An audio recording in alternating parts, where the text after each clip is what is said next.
Morning people, welcome back to F Politics. I've been keeping something from you. I'm joining the Green Party because fascists are on the rise. Before we get into why I joined the Greens from a moral perspective, let me tell you why I joined the Greens from a selfish perspective. Because if Zack Polanski isn't our next Prime Minister, then there's a very good chance in the next 10 years I simply won't be alive anymore. Because Keir Starmer, not going to be our next Prime Minister. Even if Wes Streeting takes over, he's not going to change the party enough to win. And even if Andy Burnham does manage to take over the Labour Party and give us a fair voting system, meaning there'll be a progressive majority in Parliament, it's anybody's guess whether or not the leader would be Zack Polanski or Andy Burnham. But given that Andy Burnham isn't even an MP right now, that's a long shot. So the brass tacks of it is, if the Greens don't win the next election, we're going to have a Nigel Farage Prime Minister. And I just don't know how people like me survive that. Because Nigel Farage specifically platformed Lucy Connolly because she called for black and brown people to be burned alive. Lee Anderson, another Reform MP, defended the rioters who were hunting ethnic minority people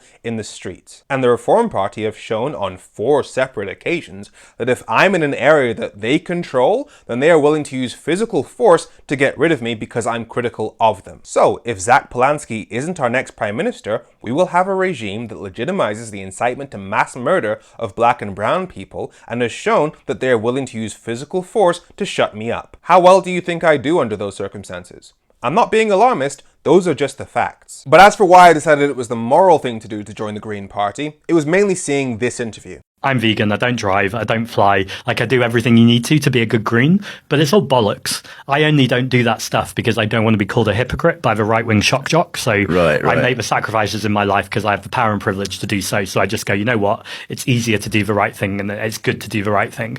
But there's no reason why someone can't do all of those individual responsibilities and not be an environmentalist and not give a shit about the planet.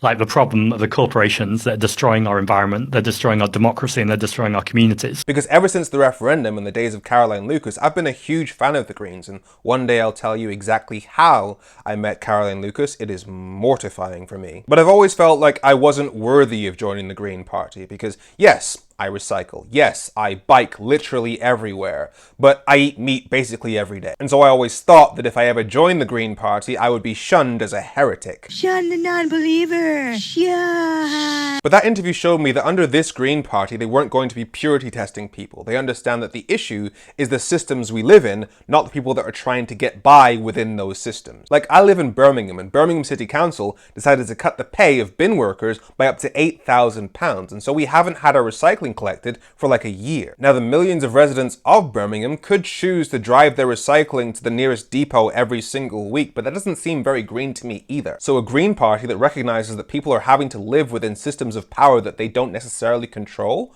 awesome. And that's reflected in how everything that they've been saying about taxing the rich is vehemently pro-working class. Another reason it took me so long to join was strategy, because I've benefited from not being affiliated to any specific party. You guys trust me because you know that nobody's paying me to say anything. I'm not infected by the gang mentality of party politics. I'm just trying to do what's right, but I joined the Labour Party after the election in 2019 because I knew that was the only way they'd ever listen to me. And I wanted to get Labour to join forces with the Lib Dems and Greens on the basis of changing the voting system to one where all votes would count equally, and given that the majority of the UK almost always votes to the left of the Tories, that would end the slide towards the fascism that we're seeing now. And so I put out a tweet saying, hey Lib Dems and Greens who might be disappointed in me for joining Labour, just know that if I'm successful, then it'll make your votes of your parties actually count for the first time. So technically, me joining Labour is the best thing I could possibly do for your parties as well. But then Labour used that tweet to kick me out of the party because simply acknowledging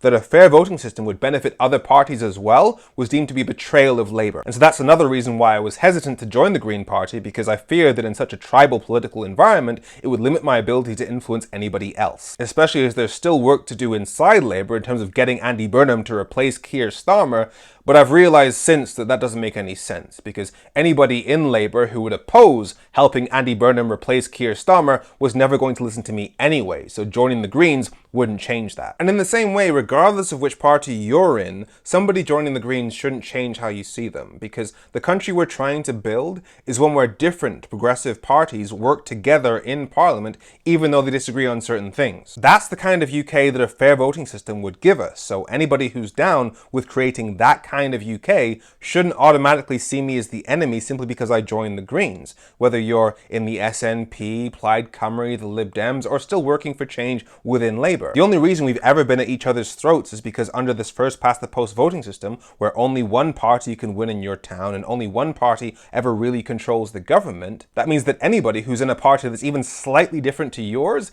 is an existential threat to you having any say at all. But the UK we're trying to build is one where if there are, say, 10 potential MPs in your city and 2 different left-wing parties each get 30% of the vote and the remaining 40% goes to a right-wing party, under a proportional system that would mean you'd have 6 progressive MPs working together against the 4 right-wing MPs, rather than what we've got now where because the right-wing party scored the highest, they take the whole thing. So if the world we're trying to work towards is one where we're all working together, then why not start now? And Zack Polanski, by focusing so heavily on the cost of living crisis, he's helped turn the Green Party into a broader coalition of people who want to fix the country. And I say helped because it's important to remember that Zack Polanski didn't do this all by himself. The Greens stepped out of their image of being just the environmentalist party during the years where Caroline Lucas was pretty much the best elected politician fighting against Brexit. Because alongside the fact that the government analysis at the time said Brexit was destined to make us poor regardless of how they tried to do it, Brexit was really the first major victory of the far right in the UK. Nigel Farage has pushed for it since he was a kid. I thought Enoch Powell was right about the common market,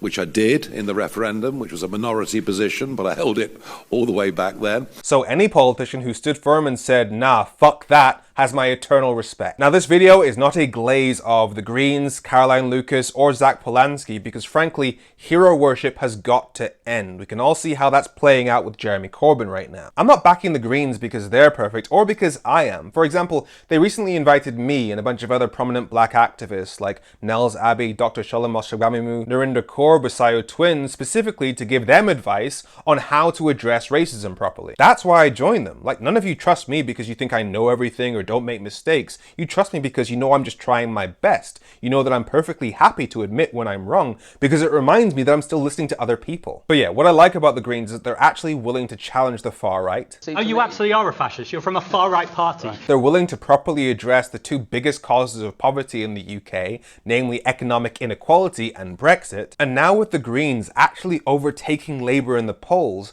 after a lifetime of us being told you have to vote Labour, otherwise the right will win, which only gave Labour the license to do whatever the hell they wanted because we had no choice but to vote for them, we can finally go another way. And for the future of the country and my own survival, for me, that's the Greens.